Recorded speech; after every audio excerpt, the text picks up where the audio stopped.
Hi there, welcome to Between Two Rods Fishing Podcast. This is a podcast where we talk about all kinds of things in life and fishing and all the adventures that we get into. And, we got some great guests here today. I'm very excited to talk to our guests, but I want to start with thanking our sponsors. Kramer Marine, thanks for always getting me out of trouble on the water. I can jack up a boat as good as anybody, and those guys always fix me out on that. And I also want to thank BassTackleSupply.com for all your freshwater fishing needs. Go to those guys. You can use the promo code for that is 10% off. It's two rods, TWORODS. Use that for 10% off at BassTackleSupply.com. Help those guys out. Thanks. So today we got Taylor and Cole Sauls, and y'all both have so much of the aquatic lifestyle in Panama City that involves your lives. Taylor, you're the owner of Salty Marlin Realty. You specialize in coastal properties with what you do. Cole, you're the owner of Grander Home Inspections. You're an avid fisherman. And we're going to get into this today. You're a marine artist also. Yes, so sir. We're going to talk about all that. So I'm super glad that y'all are with me today. I cannot wait to delve into both of you and kind of what ties you to our lifestyle here. And speaking of that, with the fishing, art, real estate, sunsets, those kind of things, what does living coastal mean to y'all personally? Oh, man. It quite literally means everything. Our whole life revolves around it. I mean, I literally named my real estate company after a fish. Yeah. I don't know if that's crazy That or sounds like something I would do. but I mean, it means everything to us. We have a little boy. We raise him on the water. He loves to fish just as much as we do. And it really runs, deep in our family as well. So everything about us is salty. Everything. Nice. Everything about us. Yeah, cool. yeah. Growing up, I grew up in Alabama, so I always said I wanted to be by the water whenever I found my final place to live, I guess you'd say. And, this is being able to wake up every day and see the water is, unmatched for sure. Yeah, for sure. But it sounds like it's in your son's blood too. Oh, yeah. So. Yeah, Oh, yeah, it for is. sure. I mean, even growing up, though, in Alabama, I mean, he still fished down here. Yeah, Growing yeah, up, his dad, fished down here his whole life. And so he kind of, they had a beach house here, and, they've always been back and forth. And his mom ended up even retiring from teaching and ended up here. Yeah. And dealing with the folks that y'all deal with, why do you think that culture and that lifestyle resonates so much with people? I mean, well, to me, it's kind of like, who wouldn't want to be, in salt water all the time? I mean, I was joking the other day. I'm like, I feel like I'm a different human if I'm not getting salt on me, throughout the year. I mean, I've got to be like, every chance we get, I want to be outside. And I just feel like it's in our area, it's such a special thing, and you really don't understand it until you're here experiencing it, and heck, who knows who's listening? Somebody may not have ever even been here, and could be watching your podcast. Yeah. And, to be able to grow up here, we've been really lucky, but, I think that, you can't come here and experience this and not fall in love with it. Yeah, definitely not. And I agree with you. There's so many people that come here on vacation and they save their money through the year and then come down and see it and they get a taste of it, right? And then they want more of it. And then they move here. And then I sell them a house. They're stationed here at Tyndall and they grow to love it and they're like, man, this is a place I want to retire. I hear that all the time. Yeah. And I'm sure you do in your real estate world that, people's reasons for being here is centered around this outdoors lifestyle that we have. It is. Yeah. I mean, we have everything here. I couldn't imagine a more beautiful place. I mean, Shell Island is like my heaven on earth, being there and, being miles offshore is definitely, one of my most favorite things. That's where I find peace. Yeah. And, I mean, gosh, we even have, lakes and springs and all the things here. I mean, I just couldn't imagine. We have all of it. Yeah. We have everything. And I think people kind of forget that sometimes too, that like Econfina and the Apalachicola River, there's so many things that are nearby that isn't just the Gulf. We have it all. Mm-hmm. Yeah. So. Sometimes people even take it for granted. Yeah, for sure. Not me. Not any one of us like sitting here. Not y'all either. So do y'all feel like your careers were shaped by where you live, or was this something that was intentional with the choices that both y'all have gotten into? Oh, I'll let you answer that one. That's a good question. My career was kind of honestly out of left field, really. I used to work offshore on the oil rigs, and when I got laid off, and I was like, well, shoot, I got to find something to do. And she was in real estate. So that's where Grander Home Inspections came from. And Grander, that is, 1,000-pound marlin. So everything reverts back to fishing. So we both named our companies after a fish. Yeah. Which, I mean, the career, that's a tough question. The artwork, that kind of came, really, I mean, I've always done art, but nothing was, I guess you'd say, I never planned on that actually being a career. Yeah, it's something that evolved into being. Yeah, it kind of came out of left field, really. I mean, I was at the house one day, and she said to pick up a paintbrush because she knew I could draw, and then bam, here we are. And now, our lifestyle literally revolves around fishing.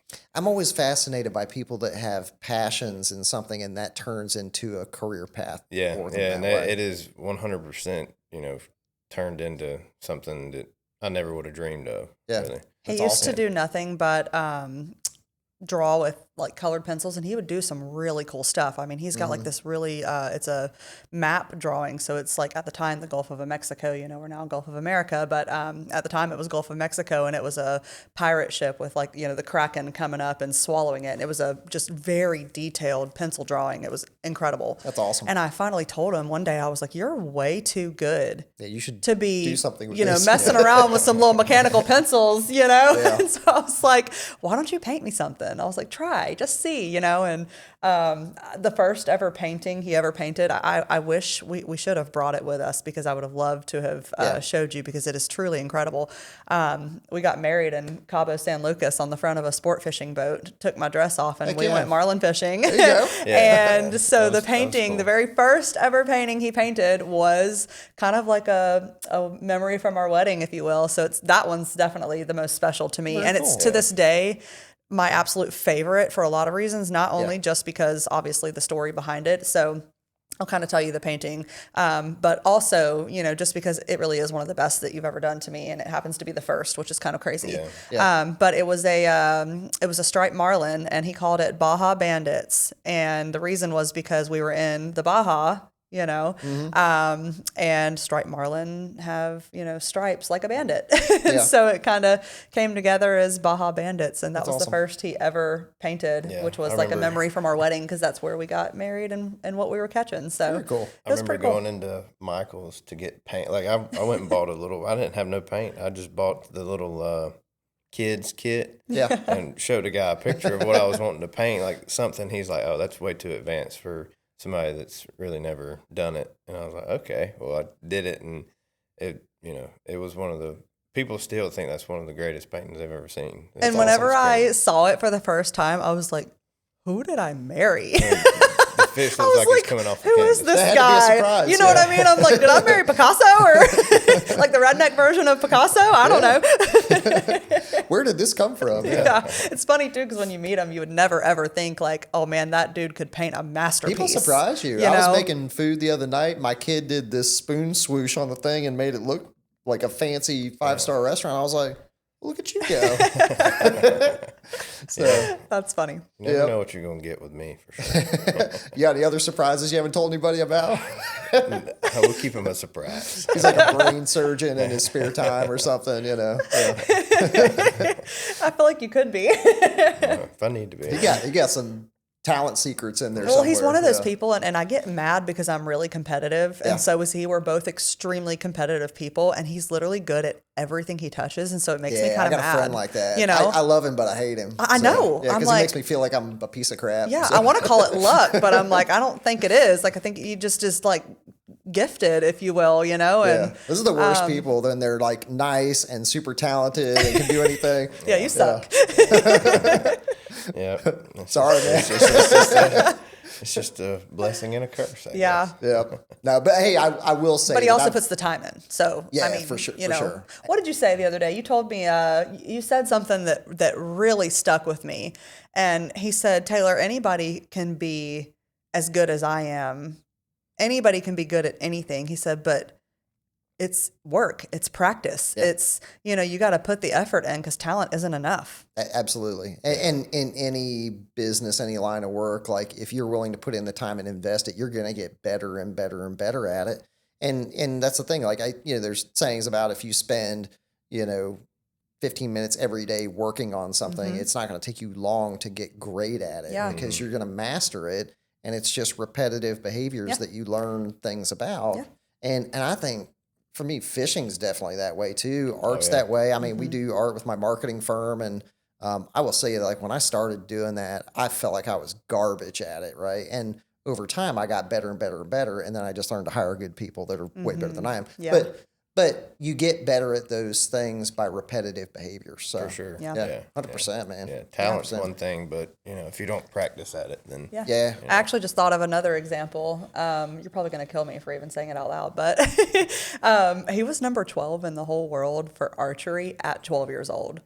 So I already don't like this dude. I'm telling you, he shot competitively, and so but he practiced, and that's every day exactly after school, 2 to 3 hours worth of practice, and so it's not. Imagine being 12 years old and you're going home for 3 hours a day every day after school, and practicing. You know what I mean? So like I think that just kind of shows like the person that you are, really, Cole. I mean, it shows that and like with painting, I mean, he has put so much time, energy, and effort into it. And also with fishing. I mean, I've been very lucky to have, I guess, married well when it comes to the fishing. I liked to fish before I met him, full disclosure. I feel but the ladies out there that are listening to this podcast, that is an absolute skill you should look for in a man is fishing ability. Pays huge dividends. Sure. Yeah, because you know what? If they like to fish, chances are, number one, it's such an expensive hobby. It's an expensive hobby. So they're not out getting in trouble doing other things because, I mean, you can't afford to. Fishing takes up all of your time and energy and effort. So, absolutely. Yep. We're good. We're good in tough situations. We'd had to deal with difficulties and all that. I think we learned to deal with frustration well because fishing can be frustrating, and you got to be chill and patient and all that. I'd say there's a little bit of chill there. It can get a little. Oh man, our fishing is chaos. Like I'm talking, we that's why we love it though. I think we're two people who live a life of absolute chaos. Yeah, and we love it. We thrive in it. Cool. And so I think that's probably, if I had to guess, I speak for me. And it's control, even in chaos. It's control chaos because you're prepared when you go out there. You don't go out deep sea fishing without being prepared. Oh, 100%. And you have everything ready to go. You've kind of thought through the process. You know what strategically you're going to do. Yeah, days. Rigging everything and getting. I mean, gosh, even just getting the boat ready and the simplest of aspects, like making sure that everything's on there. I mean, even down to making sure you have enough water and enough food and all of those things. I mean, there's so many things that a lot of people don't think about. That you got to prepare for. Making sure all your life jackets are there. Just all the things to even get the boat ready. And, the prep work that goes into cleaning it, and just keeping it all together. Cleaning it. I don't like to do that so much, but I do. He got mad at me the other day because I helped him clean the boat, and I kind of messed him up on his little have a routine that he's got going, and we ended up accidentally putting a knife through the cowling on the motor. Oh, no. Yeah. Through the cowling? Yeah, there was at our bait station. Yeah, we had we use a Sword Fishing Products knife. Yeah, they're good friends of ours, and they're local too. He had it. Yeah, you've probably heard of them. But we shameless plug for them. There they go. I hear they make a great product. Oh, they're incredible, and not only do they make a great product, they're incredible people. More importantly. Yeah. But anyways, the knife was just kind of shoved into the little back of the bait station in that little slot, and he went to raise the motors up. Yeah, I didn't realize the knife was there, and it just stuck right. Yeah. Yep. So. Yep. Yeah, that takes some effort to get it through the took the blame for that one big time. Yeah, that was a good one. That was definitely a good one. Yeah. We'll have to get your friends to come on the podcast sometime and talk about their product. Yeah. That'd be a great conversation. Sure. Absolutely. Yeah, I'm sure they would love to. Absolutely. Nice. So, do y'all's worlds ever collide in the business thing? Like, have you ever done art for a house that she sells? Anything like that? I mean, the home inspection side, I would assume we're connected, right? Oh, you're so wrong. No. Well, when I first started, she kind of with the home inspection, because it was her idea. When I got laid off, I was like, well, what am I gonna do? And she's like, well, you got a background in construction. My dad's a contractor, and I was like, well, yeah, it sounds good. So I took my test and did all that. So she kind of got me going a little bit, helped me get some clients. But I used him for the first few. But, But after that, the reason I say I don't use them is because it's kind of a conflict of interest to me. Yeah, makes sense. I mean, everything we do is ran through ethics, you know what I mean? Both personally and professionally. And I just think that it would be extremely tacky to tell someone that I'm selling a house to, like, hey, you should use my husband to inspect your home. Yeah. You know, and plus he's so good at what he does. He doesn't need and there's me. a lot of people that, I mean, she's had some clients that are like, yeah, I want to use you. Yeah. But, but they know, like, they're not going to. Well, you got enough connections in that business world too that, like a lot of it's just knowing people and knowing who's doing what. So I'm sure that's got to help on that. But yeah, it makes sense. Yeah, I try not to use them. You don't ever want anything to come up later, Yeah. We honestly keep business completely separate. I don't ask her about her business. She don't really ask me about mine. It's kind of. Yeah. I mean, well, I wouldn't say that. We talk about our businesses a lot because he's 100% been like my biggest cheerleader. But when it comes to like I said, we don't use each other's services. So I don't really, well, I can't, that'd be a lot. I do nothing but tell him what to do when it comes to his art. Yeah. I tell him what to paint and how to paint it and, hey, you should do this or, hey, you should change that. It's really a team effort here.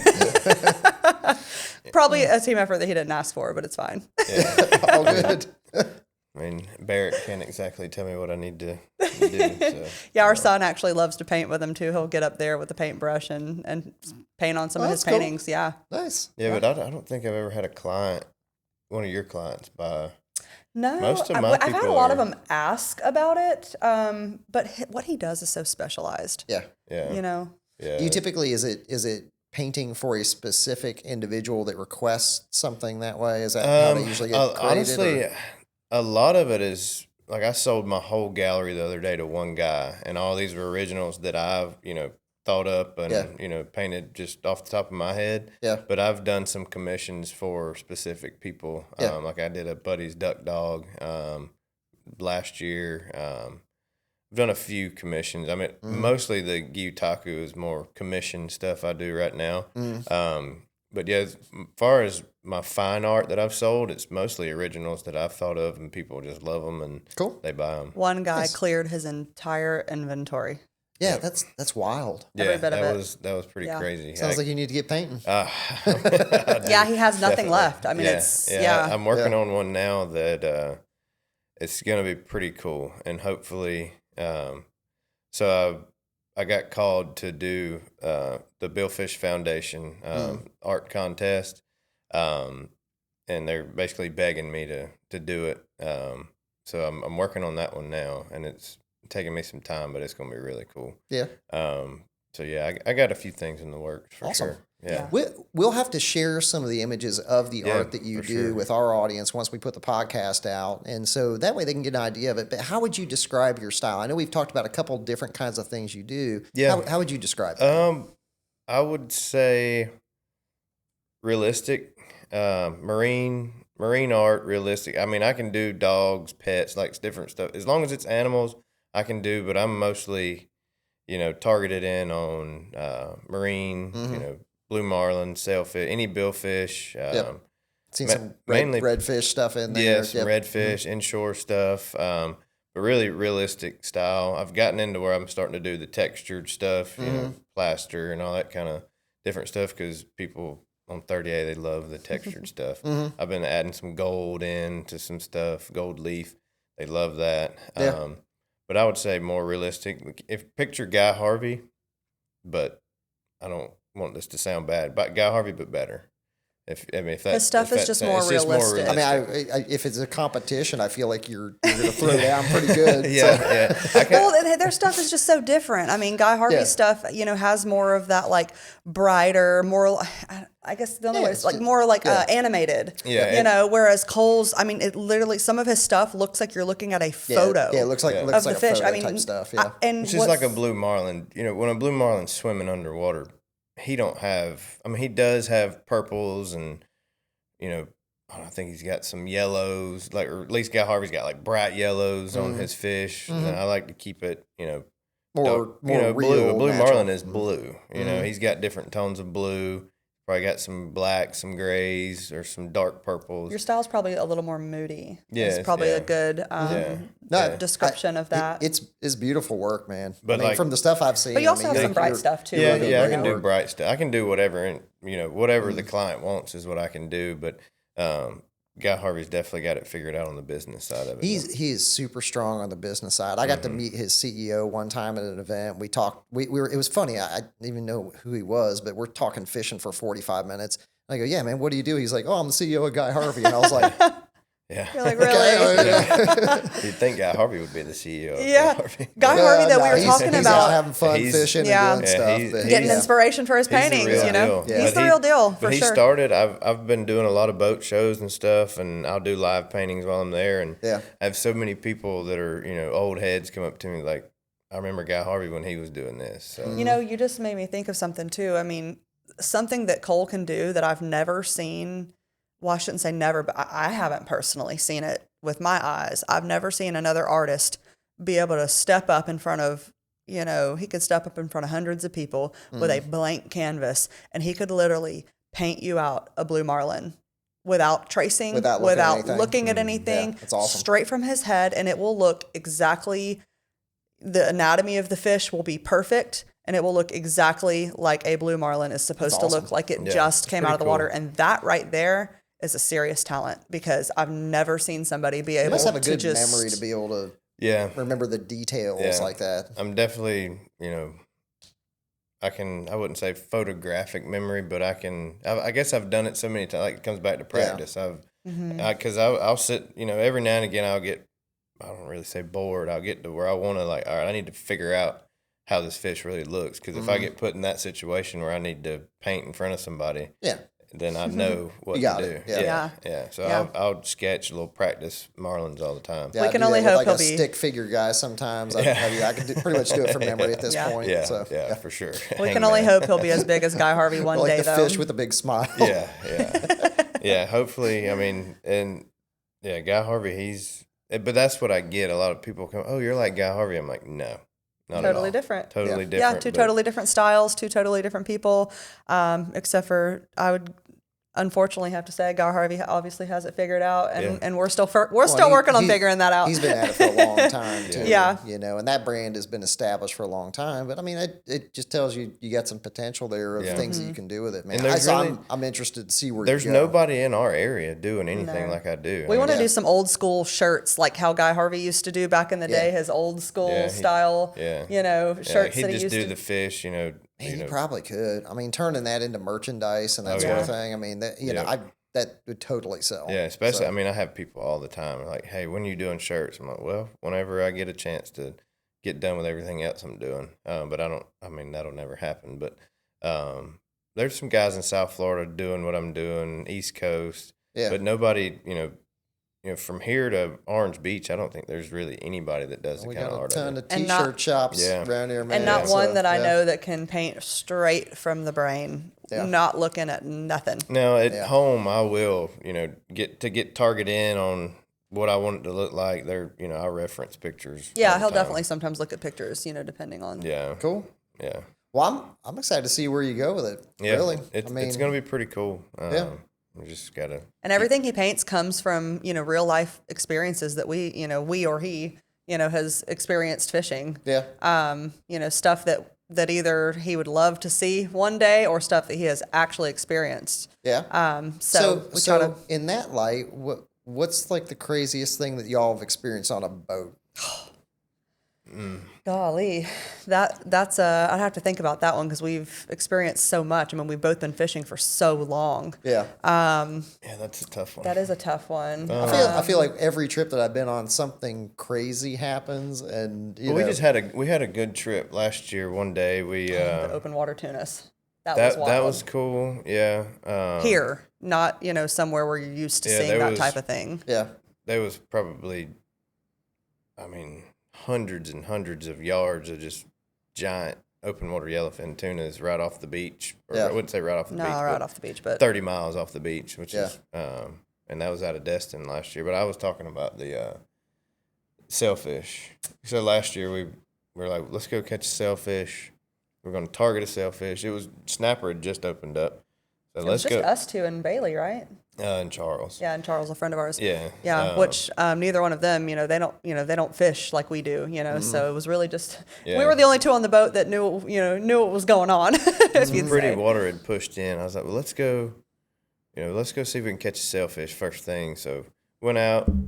I mean, I even caught a sailfish. I got to leader that fish too. That was the first time I had ever, gotten to leader a billfish. So that was pretty cool. We got a center console, so we're not fishing Yeah. on a sporty or anything like that. So it's a little bit more rewarding for us. So we went out, caught a sailfish, circled back around, caught a bunch of big snappers, loaded the box with snappers, and then caught a Goliath grouper. Caught a big Goliath grouper that day. So that was That's just a good day. pretty cool pretty day. well-rounded Yeah, experience. just a good, Yeah. You had to be able to hit everything you wanted to target that day. Yeah, all in one We day. specifically targeted sailfish.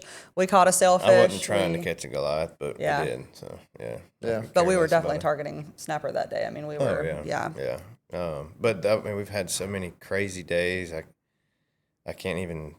Matter of fact, the day that we saw the yellowfins, about a 600-pound blue marlin, we were reeling in a little mahi. Yeah. About a 600-pound blue marlin come skied on the mahi. That was was cool. pretty cool too. That was That is awesome. Yeah, that was a pretty. I still can. I got that I'll on probably video. paint that eventually. I can still picture that one. Oh, I can just see it in my head.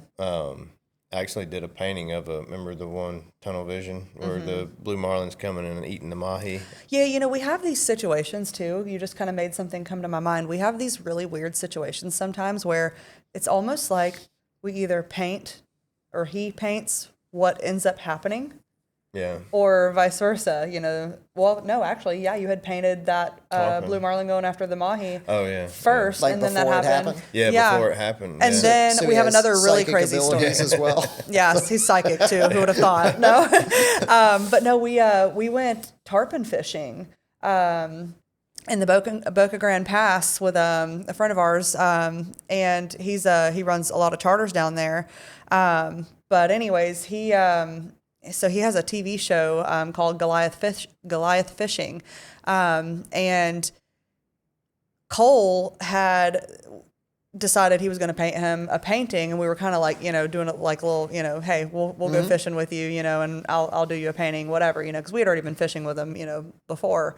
And Cole ended up painting a tarpon, and it ended up being where, and then the tarpon had a little crab, hanging in his mouth, right, in the painting. And so it ended up being where we ended up down to our last crab that day, and the painting was called, or no, we named it after, didn't we? We ended up named naming it after that. Yeah, but we got down to our last crab, and we were over there just like bummed out, like, man, because we had such a goal. Like we wanted to face grab a tarpon so bad. I think we had flown maybe 5 fish that day. Yeah, we flew a lot It was a good trip. It was a great trip. We wanted to face grab on a big one. Yeah. And so anyways, Cole ends up, getting the last hookup, and pretty much exactly what he painted in this tarpon painting, which was a tarpon, jumping. And then you had the lighthouse that the Boca Grande Pass is like famous for. I mean, everybody knows it. It's it's a landmark. Yeah. And it was literally just like perfectly in the background right there. And when I tell you the painting he had already painted that we were waiting to gift to our friend until we got back. It was literally in the truck waiting for us to get back to give to him. That's crazy. It was the exact scene. So did the captain freak out when you handed it to Oh, him? when he was saw like, it, what? he was like, what in the world? And we hadn't named it yet. So we ended up naming it the last crab. Yeah, he. Look, we were able to pull her up to the beach and get a big pic. I mean, she's probably, I'd say, a good 140, 150. I mean, it was a big tarpon. And the lighthouse is just right there in the background, exactly how I painted it and everything. It was cool. wild. Could I get you to paint me like a 15-pound bass me catching that? Then maybe that'll happen. I mean, sounds like it would. Yeah. So, It's pretty cool. We actually had that happen too with a bass. I'm telling you, he just tell him to speak it and it happens half the time. It's so there's crazy. I swear Listen, there's something to this. it's funny you man. mentioned that because Yeah. I caught a bass. I don't even remember the weight on it. It was an 8-pounder. Yeah, I think it was an 8-pounder. 8 or 9 pounds. I mean, I don't even think we weighed it. It was a big one. we didn't weigh it, but it was definitely. big. I've got a picture of it, and it's big. And I had never caught a big bass before, and so we go up to Alabama, where he's from, and I was like, let's go bass fishing. And so we're like, all right, and we had been there for, oh my gosh, we'd been there a while. Longer than I wanted to be Way there. longer than Cole wanted to be there, and he was so frustrated. And I'm the type where I'm like, I'm not leaving until I catch a fish or until the last bait is gone. I'm not leaving. I refuse. And so the whole time I'm like, he's like, Taylor, let's go. It's hot. Like, I'm ready to go. You know, the bugs are bad. And I'm like, no, I'm catching a bass. I want a big bass. And we'd caught, you know, a bunch of small ones. And I was like, I'm catching a big bass. I'm not leaving until I catch that bass. And he literally throws his hands up in the air and he goes, dear Lord, please just let her catch a dang fish. And I swear to you, as soon as he did that, The big old Hooked up. bucket mouth just come jumping out I of the mean, water. this fish It was literally comes crazy. jumping out of the water. Yeah. And I was pure stunned because of what he had just said, that I'm pretty sure I hooked up on her and I'm reeling for a second and I just stopped and looked over at him like mouth wide open. And I was like, what? You just said that and bam, it happened like that, you know? Yeah. The good Lord hears fishing prayers. I'm telling you. That's a fact. That is a fact. It's crazy. I'm like, I don't know what he is or I don't know, maybe God just favors you. He just I got don't know. fishing mojo, really. I mean, He really does. I always make that joke. He really does. And I say it not, you know, I'm not saying it just because I'm married to him and I love him, but he's one of the best fishermen I know. some people just have fishing mojo. I promise you. My buddy that And I know a lot of good ones, so that says a lot. My friend I do travel trips with, I swear the dude lives a charmed life on fishing because everywhere we go, he catches a giant. Like he just has charmed existence. That's right? how he is. We actually gave him a few nicknames. One of them, Well, it's Justin Bannerman, the marina manager at Bay Point, is going to laugh real hard when he hears this podcast if this makes the cut. But me and him kind of nicknamed Cole without him knowing, and it's you're the grouper queen. And then we also came up with another one, and it's Lord of the Ledges. Lord, I like Lord of the Ledges. Yeah, but I also caught a 65, 70-pound gag to get that name. Yeah, feel he like that did. He first caught a one should be on the back of the 65-pound gag. And so when he caught that, I was like, oh, if it isn't just the Lord of the Ledges. And I was saying it sarcastically, and Justin, he found that pretty funny. That needs to be on a shirt. Yeah. Yeah. For sure. With one of your paintings, Lord of the Ledges. Yeah. Like an old school Guy Harvey with a gag grouper on it. Those Yeah. are some Yeah. I don't know what y'all call your boat, but Grouper Queen would look real good on the back. Hey, don't get it twisted. I'm also the grouper queen. There's two grouper queens. Yeah. Well, people, that's one of my- will assume it's you. Yeah. But in reality, Yeah, it really is him. He's definitely as competitive as I am. You're When I definitely step better on the than rail, me. whoever's on there better get ready. yeah, look out. Yeah. Yeah. Oh, that's hilarious. Oh my God. So both of y'all being in professions that's lifestyle driven like that, what are something that you've learned about building a career around something you love that way? Oh man, I mean, honestly, what is something I learned? I mean, I definitely have learned, you know, that when you eat, sleep, and breathe the lifestyle, it kind of just starts happening for you, you know.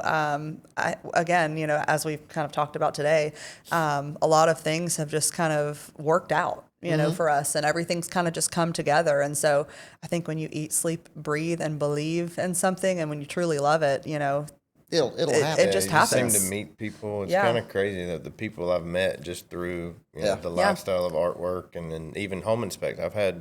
I was in GMC magazine for artwork, and then I had a guy call me because he saw me in GMC magazine and wanted me to do a home inspection. So just kind of crazy how everything, you know. Yeah. I think when people stop doing the thing that they should do and following their path of what their real passion is, stuff just starts happening. And that's the answer to what we've learned, what Yeah. you just said right there. We have learned to, you know, do what you love and let the rest fall into place. Yeah, that's awesome. Yeah. Very cool. All right, so I'm going to do a series of kind of just some fun questions I have for you that way. So feel free to just jump in there and answer. So what's your favorite fish to catch? Ooh, I'm going to have to say striped marlin just because they're special to me. Yeah, striped marlin. And they're so fun. I just love them. They're so fun. You can stand up and fight them. You know, they're absolutely beautiful. your wedding Definitely my fish. favorite. Yeah. Now, I will say I do have a mahi on my necklace. I have a little gold mahi pendant. Yep. That's a close runner-up just because They're they're a one of ton the of most fun. beautiful fish to me. Yeah. I'd probably say tarpon for me. Yeah. Yeah. Just because we can go right off the beach, do it, be back by lunch. You been catching them here? Yeah. Oh, yeah. We love Nice. catching. Yeah. I We still caught haven't caught one before, so that's on my Really? list. Yeah. no, Oh they're- man, so it's fun. so fun. We actually I caught one 2 years ago.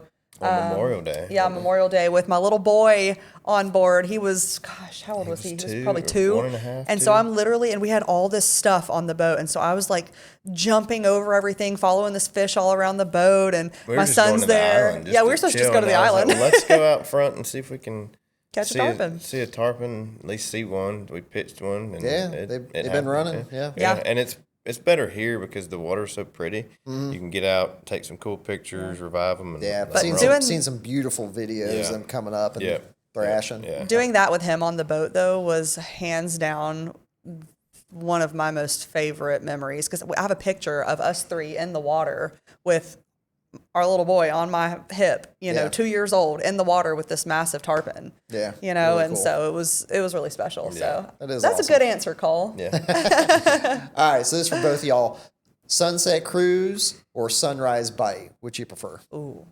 You go first. You know my answer. I'll tell you what. I'm going to let you answer what you think I'm going to answer because I know you know. Are we just cruising?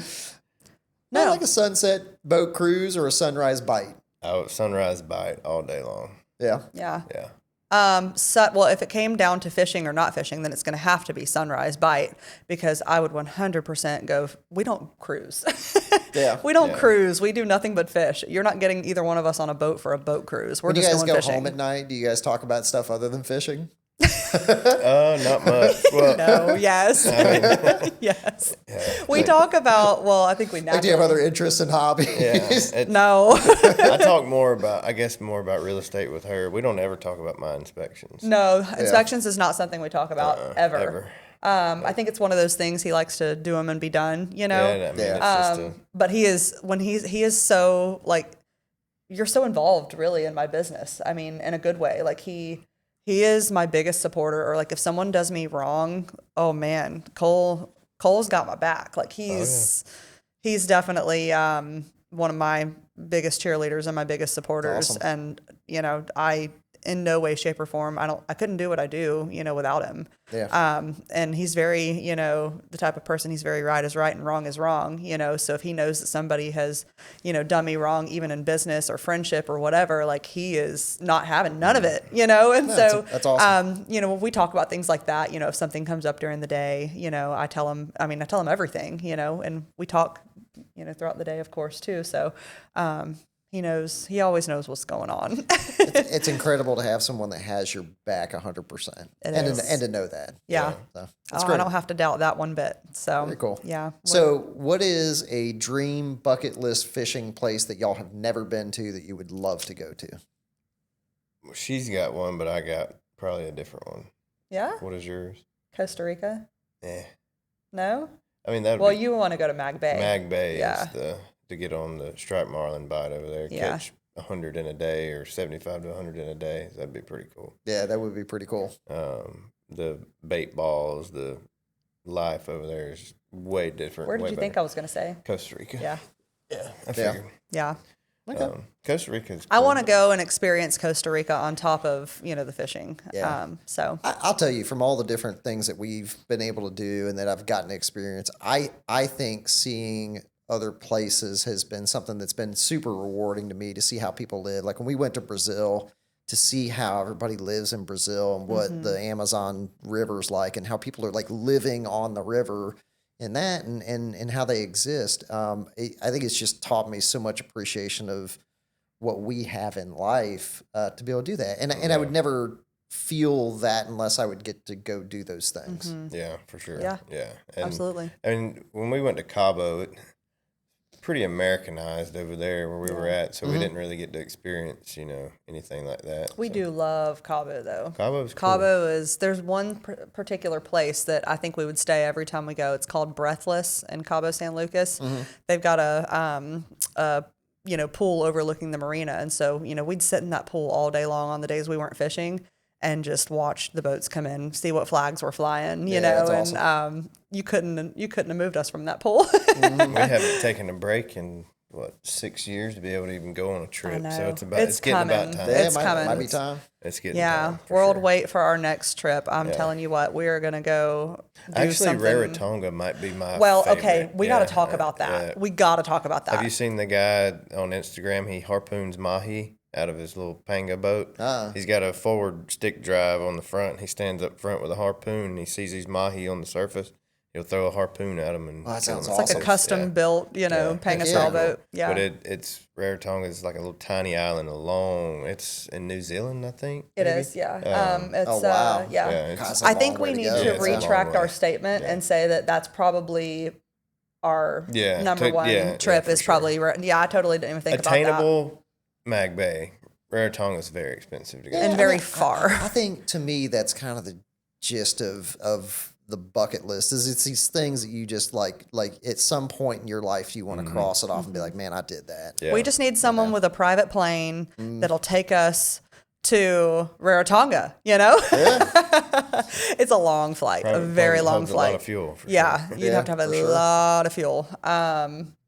No, it's definitely one of those things where we hope to experience it one day. No, it sounds awesome. Yeah. Yeah. Very cool. We've actually talked to a guy for a few years, it's a long, The one that a long harpoons time. the mahi. Yeah, the one that harpoons the mahi. We kind of made a connection with him, and we've told him over the years, like, we're coming one day. We're coming. So I think that's definitely probably our number one place now that we're talking about it. Heck yeah. Well, if y'all go, send me pictures. that'd be pretty awesome. There will be signs Everybody if we will. Get some go. I videos promise. of that guy. So, Yeah, for sure. Yeah. awesome. Do y'all believe in fishing superstitions? No, I don't. I mean, I'll say I'm not putting a banana on the boat. Yeah, I'm I feels firm on that that, way. man. That's one that comes up pretty often, and I've had so many weird things happen when it's happened. I'm not a superstitious guy, but that's one I've felt. I don't believe in it's that. I've never done it because my dad was always like, "You ain't bringing that on the boat." So I was like, "All right, whatever."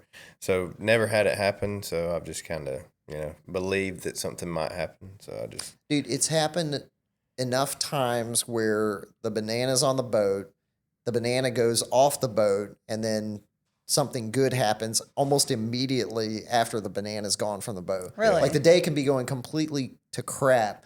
That banana gets off the boat. Like we figure out the banana's on the boat, banana goes off the boat, and immediately we start catching fish and stuff like that. That's Yeah. crazy. Like I don't even understand it, but I swear I believe in it. So.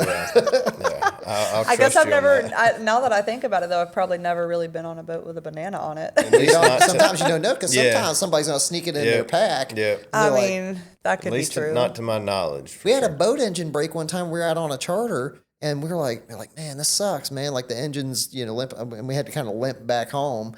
And partway back home, the guy breaks out his lunch thing, and sure enough, he pulls a banana, starts eating the banana. I thought the captain was gonna shit fit. You're like, man. oh no. yeah. No, that's a. Oh, you that's a should have big seen the no-no. look he gave my friend, man. Yeah. And I was like, dude, you can't bring him. He's like, my daughter packed it.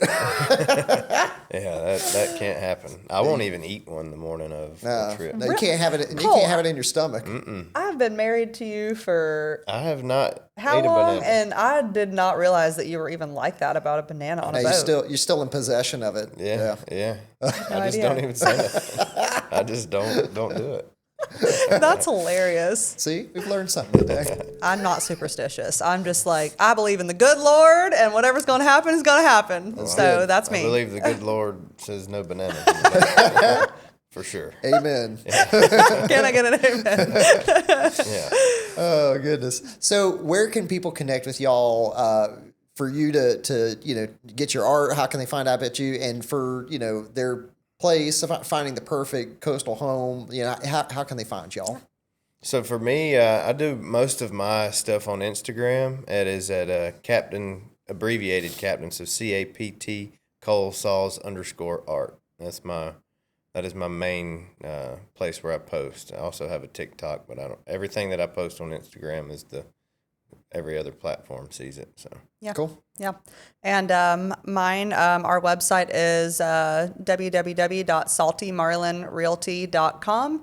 And my number is 850-630-8377. So if anybody ever wants to reach out, we're taking on new agents who want to live the salty life with us as Yeah, well. I've seen y'all are growing a bunch. Yeah, we are. That's great. We are. We're growing a lot. We've actually got, I think, 30 agents now. We're really just getting started.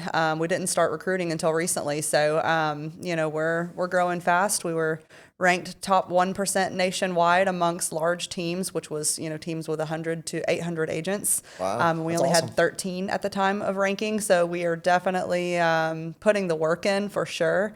And we're starting to, grow. And I think people are starting to finally, kind of see that, hey, they're not going anywhere. Yeah. We've been at it for 2 years now with the company. So, we're starting to kind of see that growth. The first year was a lot of us figuring it out, getting the company built and, for sure. getting our feet wet. And then as of the last probably 6 months, I'd say we just started recruiting. So, Yeah. Yeah. Well, that's incredible. And great things happen when you follow something that you're passionate about. And it sounds like both y'all really do. And so I'm grateful that, y'all are so involved in the community with stuff that you're doing and, celebrating the lifestyle that we have here in Panama City. And Yeah, so absolutely. I appreciate both y'all for your talents and what you bring to the table. Thank you. Even if he Thank has you. every stinking talent in the world. I'm telling you what. Clearly we didn't know about. So I'm telling you what. Yeah. People got it, I guess. it's the worst kind of person. The worst. And I'm married to the guy. I I know, gotta. you got to hang out with him all the time. I'm telling you, and I told you I'm competitive, so I get mad, Yeah. She can sell real estate better than me for sure. Yeah, that's a fact. There you go. So you got him on something. Selling the waterfront lifestyle, and Cole's yeah. painting the waterfront lifestyle, so it's cool. Yeah. Well, I appreciate y'all coming on the podcast today. Absolutely. Definitely enjoyed the conversation with you and hope to catch up with you again real soon. So. Thanks for having us, Aaron. And y'all, thank you for tuning in to another episode of Between Two Rods. And again, I'd like to thank our sponsors, Creamer Marine, for always bailing me out when I do something stupid, which is, that should be their slogan at this point. And BassTackleSupply.com. For 10% off at BassTackleSupply.com, use the promo code TWORODS for 10% off. And y'all, thanks for tuning in. Catch up with you soon.